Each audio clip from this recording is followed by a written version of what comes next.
বলছিলাম 100 বছর কেটে গেল কিন্তু এতে ঝামেলা আর কাটলো না। ঘটির রান্না না বাঙালির রান্না, ঘটির রান্না ভালো না বাঙালির রান্না। আরে ঘটি বাঙাল পরে হবে, শুটকি মাছ সবার আগে। হ্যাঁ হ্যাঁ জানি অনেকের পছন্দ না, আবার অনেকের ভালো লাগে। কেউ বা বলতে পারে না লজ্জার ভয়, আর কেউ বা বলতে পারে না ঘটি বাঙালের যুদ্ধের ভয়। কিন্তু যারা খায় না তারা যে অনেক বড় জিনিস মিস করে সেটার কি হবে? তো প্রথমত শুটকি মাছগুলোকে কেটে নিয়ে গরম জলে একদম উষ্ণ জলে ভাপিয়ে নিতে হবে। আর তারপর এগুলোকে কিছুটা ঠান্ডা জলের মধ্যে রেখে মিক্সিতে করে নিতে হবে ব্লেন্ড।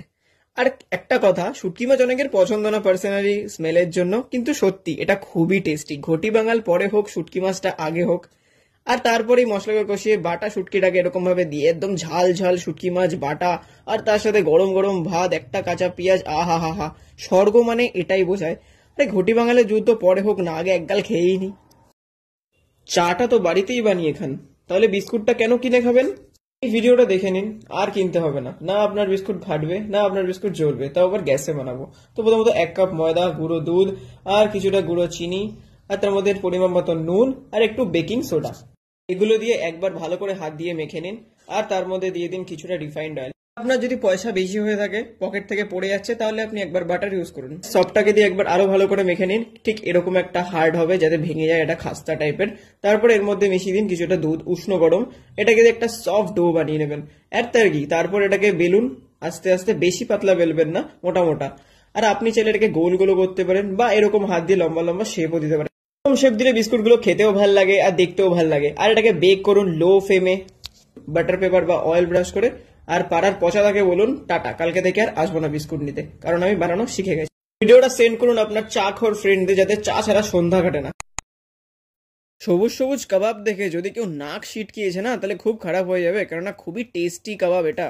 এটা কাবাবের নাম হচ্ছে হারা ভারা কাবাব। যার জন্য প্রথমত 2 গ্লাস এরকম গরম গরম জলের মধ্যে ধোয়া একদম ফ্রেশ করা স্পিনাচ মানে পালক দিয়ে দিতে হবে। তার মধ্যে এর মধ্যে পরিমাপ মতন মটর, আপনি যতটা খাবেন ততটা।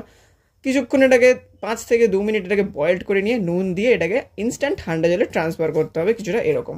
তারপর কিছুক্ষণ বাদে এটার থেকে সব কটা জল এভাবে নিংড়ে নিতে হবে, যেরকম নিউজ চ্যানেল বাসি বাসি খবর দেখিয়ে নিংড়ে নেয় আমাদেরকে।